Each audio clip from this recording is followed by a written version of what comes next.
Приветствую всех зрителей на канале Центра политико-правовых исследований. Сегодня с вами я, журналист Семетай Аманбеков.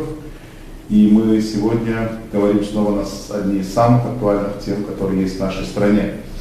Совсем недавно снова в Бакине было неспокойно, снова рвались снаряды минометов, гранатометов. Таджикская сторона, применив ряд тяжелой техники, снова атаковали нашу сторону. Снова провокация, снова заверение глав спецслужб, глав местного самоуправления о том, что рано или поздно эту проблему решат, что заново комиссия начнет свою работу. Но мы, как мы помним все, в апреле месяце примерно была такая же ситуация. Может быть, масштабы военного конфликта были шире, но по истечению этого конфликта опять были заверения, что вслед за этим конфликтом больше никаких подобных ситуаций повторяться не будет, а комиссия наконец-таки приступит к процессу демаркации, делимитизации. Но, как мы видим, проблем там целый пласт, и поэтому сегодня у нас тема роль гражданского общества и средств массовой информации в урегулировании приграничного конфликта с Таджикистаном. В гостях у нас сегодня правозащитник, политолог Алмаз Таджибаев. Приветствую вас. И гражданский активист, человек, который стоял у истоков таких движений, как УМИ-2020, Реформа, Нурсултан Ахылбек. Да, приветствую вас. Ну и, наверное, общий вопрос к вам обоим. Как мы видим, традиционными способами государственные органы никак не могут нащупать общую точку и, наконец-таки, разрубить этот Гордиев узел. Да. Понятно, что пока процесс демаркации шел наверху, в горах, да, это было менее чувствительно. Когда процесс демаркации спустился на землю, и начались реальные разговоры о том, что одни земли отойдут в эту сторону, вторые земли в эту сторону, что там Боров может остаться анклавом, Левек может остаться анклавом, там уже какие-то непреодолимые для госорганов препятствия возникают. Вот здесь, как вы думаете, какова роль гражданского общества, может быть, как было сказано, да, как путем народной дипломатии, да, путем установления каких-то контактов с таджикскими коллегами, либо путем какой-то помощи государственным органам в урегулировании приграничных конфликтов? С вас начнем, да, Алмаз? Ну, конечно, очень трагические события. Дело в том, что у нас в нашей стране, ну или вообще вот в подсоветских странах, роль гражданского общества велика, но другой вопрос, сможет ли эти рекомендации выполняться и вообще для них открыты ли площадки государственным органам для принятия решения. У нас или у них? У нас. Ну, возьмем пока как бы самые свободные страны Центральной Азии, наши, да? А о них это, естественно, потом зритель будет, наверное, вывод делать. У нас как бы площадки есть, ну, последнего десятилетия как бы площадки есть, но в то же время мы до конца не открыты. Это сказывается с тем, что мы еще не столь демократичная страна по индексу демократии, допустим, да, по развитию и тем. Гражданское общество есть, но она не иногда остается за бортом.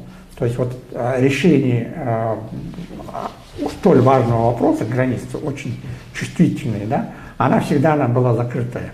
То есть информация вот до сих пор, допустим, да, вот протоколы прошлого года, 39-й, которые были подписаны первого, то есть нигде его нету, открытых источников. Ну, это военные тайны или, не знаю, секретные документы. Иногда бывает, да. Но каким-то образом, иногда шторку, когда открывает, это могут быть не гражданское общество, а другими восприниматься плохо, да, то есть отрицательно. Поэтому вот принятие решения, роль гражданского общества было бы хорошее. То есть на начальном этапе дать какие-то советы, рекомендации специалистов. Я знаю, что действительно экспертов каким-то образом привлекается, но она как бы закрытая. То есть закрытый клуб экспертов, которые, большинство этих экспертов, они имеют государственную, ну, как бы, находились на службе, то есть специалисты, да? А вот именно чисто гражданских экспертов или чисто, которые занимаются проблематикой конфликтов, или в общем, их очень мало. Если они делают на своей площадке, но эти рекомендации не всегда слышат.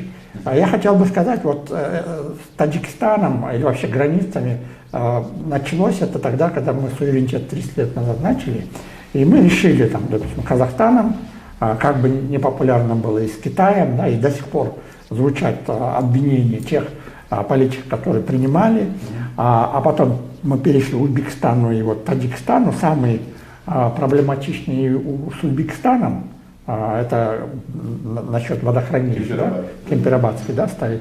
И вот именно в Баткенском области, именно вот это участок дороги, а именно связанный с Варух, анклавом, да, вот, связанный вот этим конфликтом, да, очень сложный узел, и невозможно решить. Дело в том, что вот с самого начала процесса, если, допустим, в менеджменте где-то дается с самого начала неправильно, ну, допустим, как формула, да, или в формуле дается в начале ошибку сделал, и ты его решаешь целый час, и в конце ты не выйдешь тому знаменателю, да, к примеру. Здесь то же самое. Вначале, если были допущены, а первая важная ошибка, не было допущено как бы эксперты из гражданского общества, разных. И в то же время и правозащитные, и в то же время экспертные, именно которые по конфликтам, именно экспертов, которые имеют опыт от дипломатических каналами, да, то есть и не только в нашей стране, да, то есть экспертов, возможно, было независимых из других стран в решении этого. Если вот с самого начала, как формула высшей математики Крамера, к примеру, да, если в начале формулу ошибку дал, и вот мы это сейчас видим. А что, по-вашему, почему государство не допускает экспертов в гражданское общество? Выгодно решить проблему. Да, я хотел бы сказать, вот мы 30 лет, у нас был разный уровень. Дело в том, что вот 2 десятилетия, его большинство, да, мы были очень авторитарных странах, где как бы государство, ну, мы, от Советского Союза, государство само решает, мы управляем, да, то есть мы, а вы как бы ни при чем, а вы должны подчиняться. Такое отношение было. Последние десятилетия это ломается, меняется в лучшие стороны. Были созданы общественные советы государственных органов, тоже при Министерстве иностранных дел и так далее, да. Очень хорошее вот сотрудничество, но они еще как бы никто не видит в этих площадках зерна, ну, потому что как бы они воспринимают это в критику власти, критику себя, потому что если неправильные вещи будут, они боятся. На самом деле где-то есть причина боязни, почему боятся, да, то есть сразу же, ну, как бы пользуются оппозиционные, как бы, и для смещения власти. Мы же 3 революции пережили, да, и вот это тоже боязнь, она не допускает. Вот гражданская власть видит гражданское общество по ту сторону баррикад. Да, по ту сторону. Даже в таком вопросе. Где-то допускается, ну, она обычно у нас, как говорят, то мы конструктивные ваши, ну, последние прошлого года, ну, в конце прошлого года обвинения в адрес неправительственного сектора или организации гражданского общества, то есть мы только воспринимаем конструктивные предложения. И вот люди не понимают, что такое конструктивное, а где не конструктивное, да? Но чтобы обвинить гражданское общество, стигму кинуть, нужно же сказать, где конструктив, а в чем это выражается. Если это не конструктивно, нужно же с ним садиться и доказывать, что вот ваши предложения не конструктивные. А это у нас не происходит. Но этого никто не сделает. Да. Но, Султан, вы согласны с тем, что власть видит в гражданском обществе какого-то некого оппонента, и поэтому не допускает его к решению там, таких важных проблем? И вообще нужно ли, чтобы гражданское общество участвовало в регулировании предприятийных конфликтов? Ну, мне здесь кажется, что основная проблема здесь отсутствие прозрачности. Вот в той же последних событиях, например, мы 6 часов наблюдали, да, вот захвачена дорога Исфана-Ош, это как бы стратегически важная дорога, которая вот самый главный угол страны соединяет. То есть государство молчит, плюс МИД молчит. Вот 6 часов, получается, это покушение на суверенитет страны, да? Иностранные войска на территории твоей страны закрывают самую главную дорогу, которая вот другую область соединяет. И здесь государство молчит, МИД молчит, никакой ноты нет, никаких комментариев нет. Потом где-то 3-4 часа спустя ГКМ заявляет, да, вот, что да, что-то случилось вот так. И вот за это время, ну, социальные сети, это вот общественная дискуссия, она неконтролируемая. То есть это свободное общество, на какие есть, да. И здесь разные кривотолки. Кто-то какую-то версию подбросит, и начинается обсуждение, правильная она или неправильная, ложная или достоверная. Вот, никто не разбирается. И здесь у власти не хватает вот оперативности и диалога с обществом. Все-таки вот приграничная проблема — это не частная лавочка ГКМБ, да, или не частная лавочка администрации президента. То есть она должна быть открытой, то есть она должна быть прозрачной. И самое главное, когда вот решается вопрос делимитации и демаркации, должна быть дискуссия не только на экспертном уровне, но и с теми людьми, которые проживают там. Потому что они каждый день там живут. Может быть, они вот через эту границу проезжают в Худжент, например, да, или наоборот. Вот некоторые районы или аилы Баткенской области, они больше вот с коммуникацией связаны с Таджикистаном. Ездят туда, вот свадьбы там справляют, например, в городе Худжент, да, и им жить там. И вот получается, что вот по центру решили, потом спустили, а потом войска заходят, никто не понимает. Люди просто живут, и наступление войск идет. И опять вот 20 тысяч эвакуаций, да? И с самого начала, еще в прошлом году говорили, что именно в этом вопросе 30 лет ждали, надо еще чуть-чуть. Надо вот не торопиться, не спешить. Все-таки приграничный вопрос — это не вопрос личного пиара или личных достижений, да? Потому что и другой вопрос, например, почему вот это все происходит. Вот, за 30 лет не было такого, что 35 человек, вот один год, второй год, вот с обеих сторон по 20 человек, да, раненый или один убитый, вот такого не было. И здесь вот однозначно вопрос стоит, а почему вопрос мира решают силовики? Почему не дипломаты? Почему, например, до октября 2020 года весь приграничный вопрос решался одним отделом аппарата правительства? То есть был специальный представитель правительства по приграничным вопросам. Мы знали этого человека, этот вице-премьер был, да, который курировал этот вопрос. И когда что-то происходило, сразу вот на уровне вице-премьеров гражданские лица решали. А сейчас вот как 2 года перешло вопрос к силовикам, мы никак не можем избавиться от жертв, никак не можем избавиться от беженцев. И каждый день вот нет никакой гарантии, а завтра будет или не будет. И другой вопрос, например, вот вопрос, почему гражданские лица должны решать. Вот вчера, например, на пресс-конференции вот, глава ГКМБ их Етимов, да, он говорит, что вот открытым текстом говорит, неисполнение протоколов, говорит, будет подвергаться таким-то вот угрозам. То есть, но это прямая угроза на самом деле, потому что протокол — это дискуссия. В протоколе обсуждаются разные варианты. Вы нам вот это, вы нам это. Он не имеет юридической цели. Это просто дискуссия. Дискуссия должна превратиться в межгосударственное соглашение, а потом пройти как закон ратификации. Да? Это как бы первая стадия. И здесь я считаю, что именно надо, во-первых, диалог не только с гражданским обществом и с журналистами, да, но и вообще с теми жителями, объяснять все. И, во-вторых, мне кажется, вот надо поменять вот эту милитаристскую политику, чтобы там не расхаживали генералы и там не бряцали оружием, да, а пусть дипломаты решают открыто и честно. Вот чтобы гражданское общество допустить туда, что, по-вашему, нужно сделать? Какой шаг гражданского общества? Гражданское общество — понятие размытое. Есть гражданский активист, пользователи соцсетей, НПО-сектор, да? Но нету какого-то единого фронта, чтобы пошли к государству и сказали, давайте мы вот тут поможем, донесем там, до местных жителей это. С таджикской стороны, может быть, переговорим, я не знаю, насколько у них развит гражданский сектор, сильно сомневаюсь, но хотя бы попытку сделать. Вот с нашей стороны же нет вот такого единого фронта. Вот тогда, может быть, гражданское общество надо сделать первый шаг? Ну, я хотел бы сказать, да, в принципе, гражданское общество, несмотря на разношерстность, будем говорить, да, то есть то, что вы отметили, кстати, туда и входят политические партии, включая религиозные организации, которых у нас немало, к примеру, да. Дело в том, что если мы берем гражданское общество, а именно экспертную часть, вот экспертная часть, естественно, нельзя туда, то есть люди, которые не в теме, не специалисты, не работали, да, ни в коем случае. Конечно, допустим, есть организации гражданского общества, которые занимаются конфликтами. То есть они знают, да. Есть целый ряд, который по внешней политике работает, да, секторы, аналитических организаций, ну как вот СППИ, да, к примеру. То есть таким уровнем. Были несколько альманахов были выпущены, посвященные вот тематике конфликтных ситуаций, да, они научные труды, есть какие-то диссертации, да, вот таким точкой зрения нужно работать. Я еще раз хочу сказать, что гражданское общество готово, но вот щепетильный вопрос здесь, потому что все-таки не отвечает гражданское общество.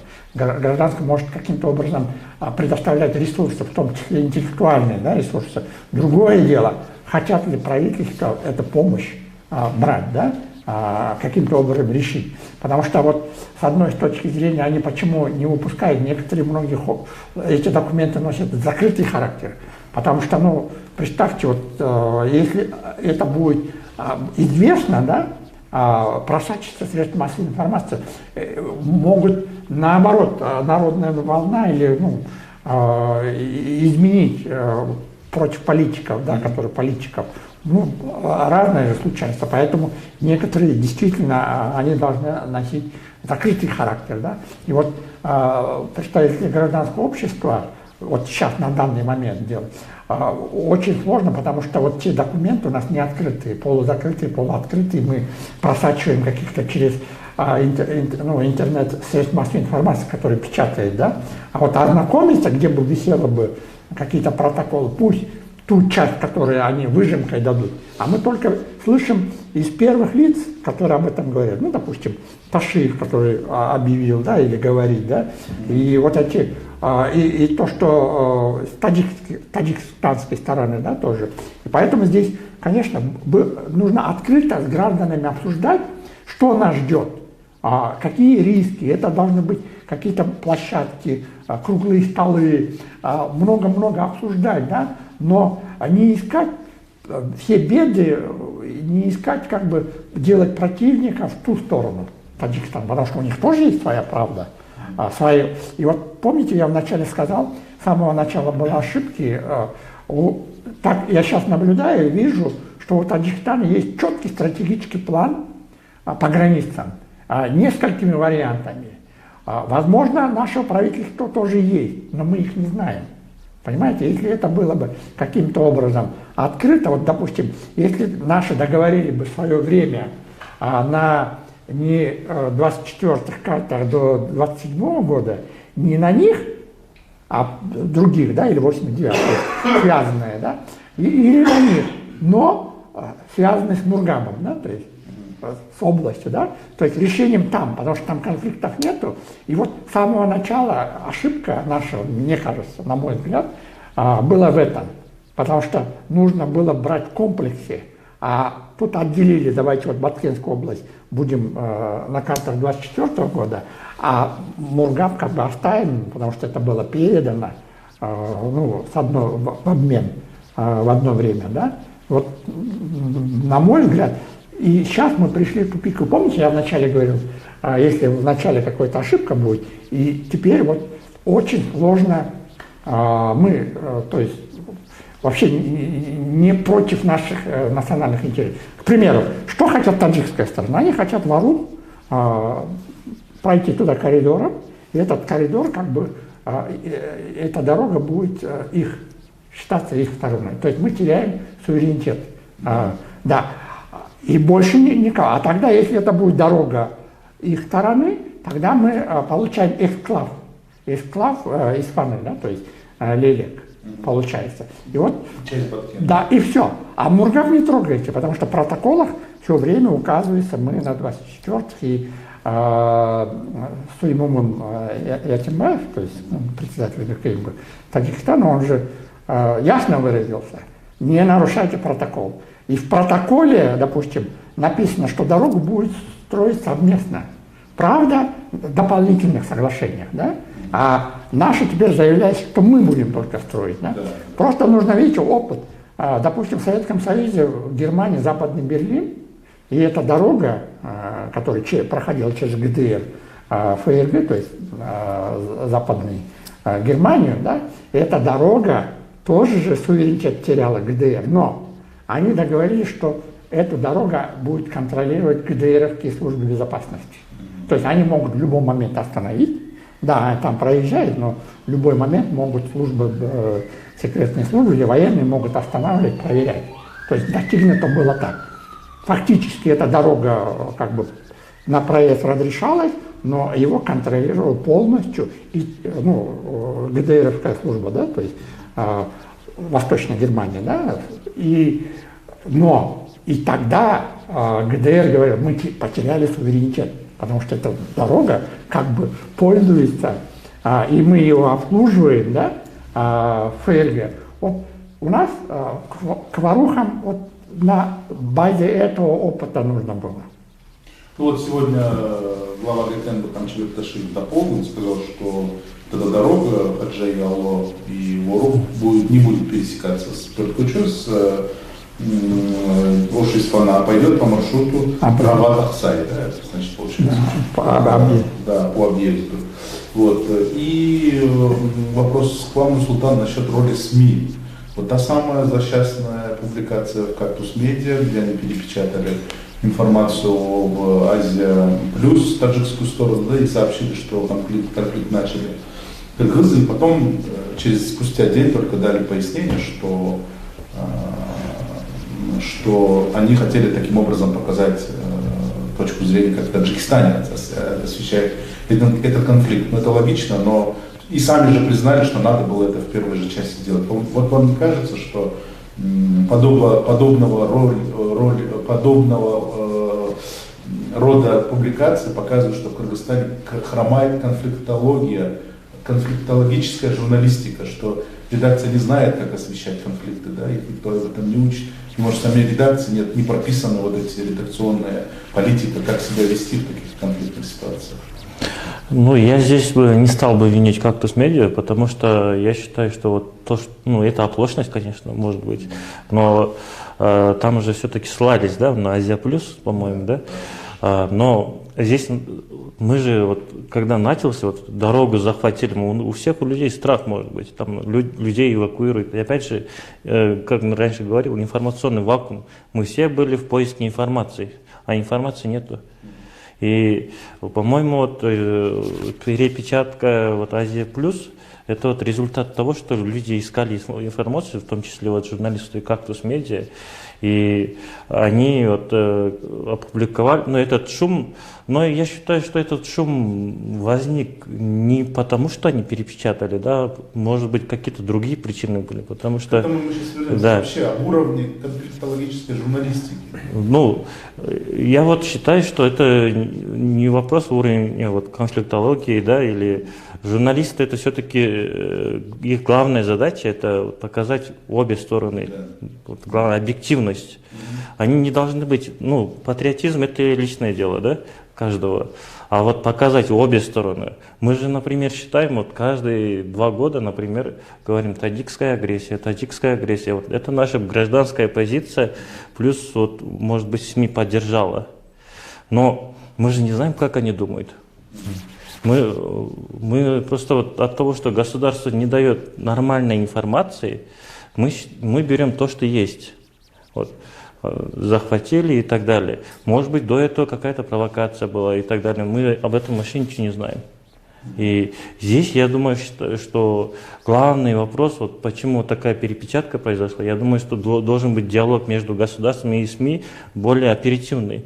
Потому что я сегодня вот, смотрел речь Ташиева, он начал там, что журналисты, недоблогеры, да, кто там еще был, депутаты, которые хотят пиариться, они вот сделали из 39-го протокола такую-то политику.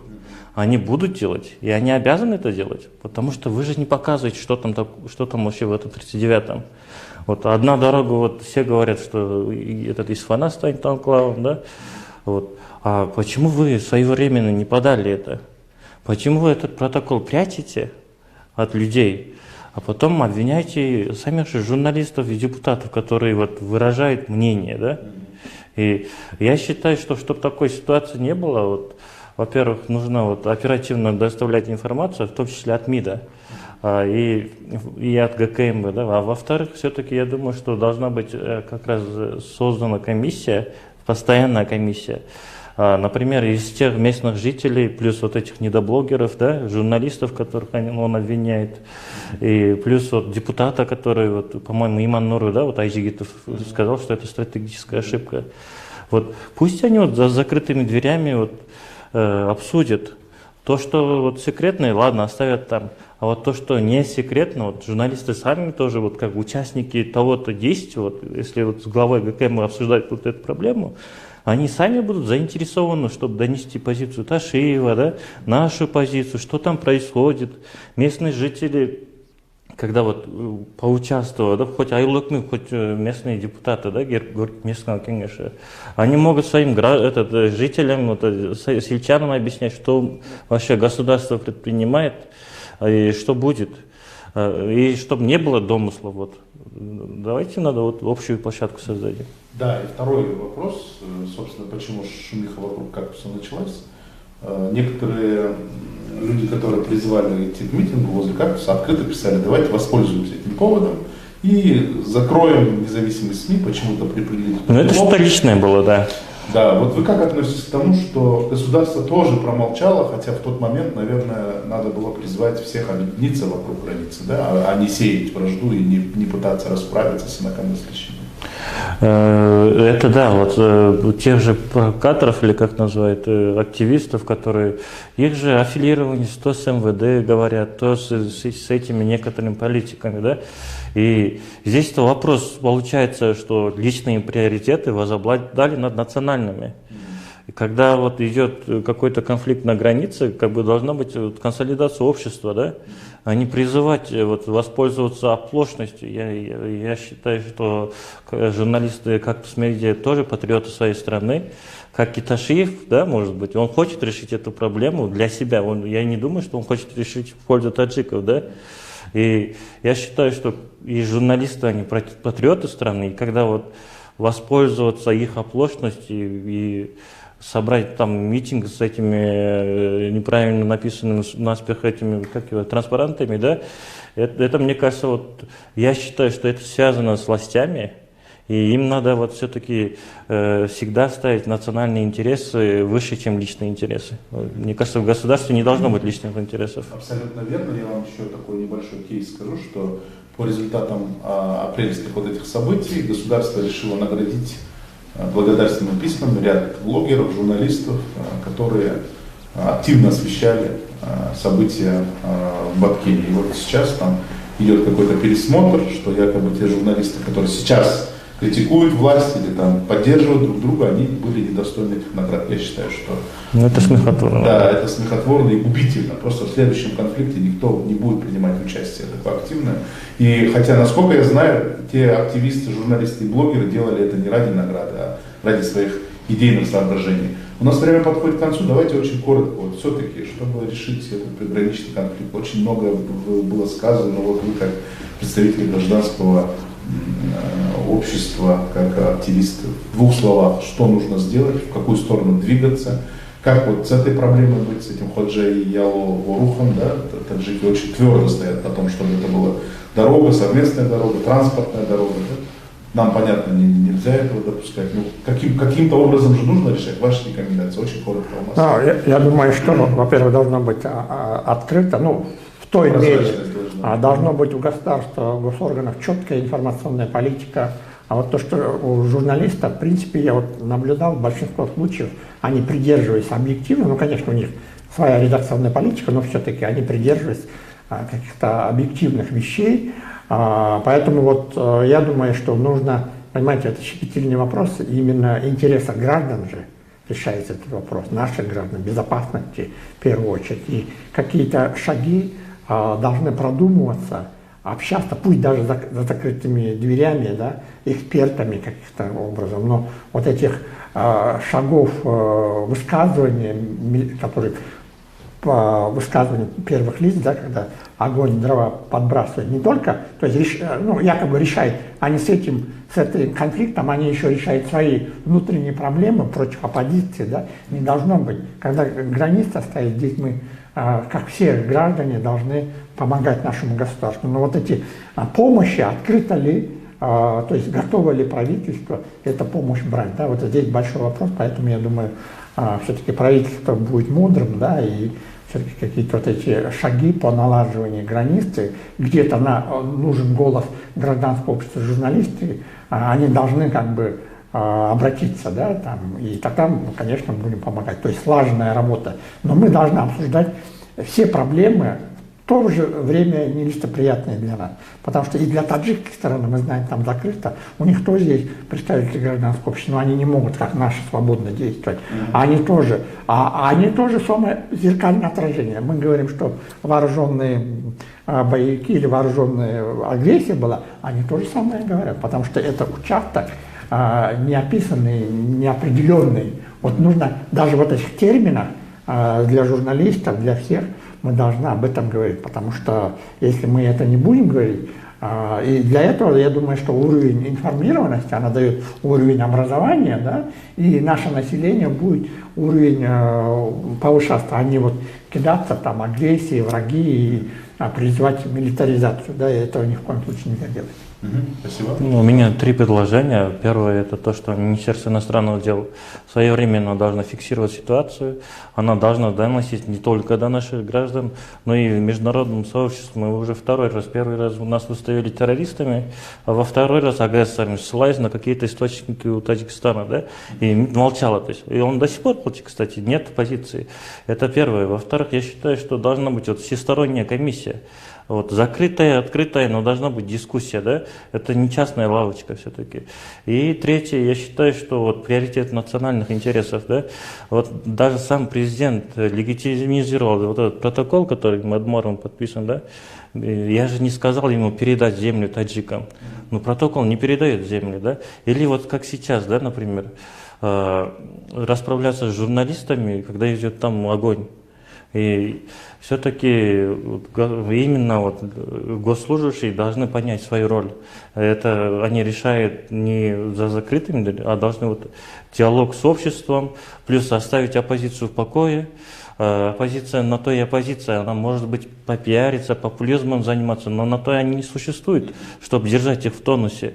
И всегда, вот, когда идет речь о нации в целом, всегда должен быть приоритет нации, и не гоняться за оппозицией и прочими активистами. Спасибо. Завершая эфир, отмечу, что действительно прозвучал очень грамотный экспертный голос о том, что государство, гражданское общество должно консолидироваться, да, плыть по одному течению, и ехать по одной дороге, чтобы решить эту действительно непростую проблему для страны. Разрубить, наконец-таки, этот Гордиев узел, чтобы подобного рода конфликты не продолжались.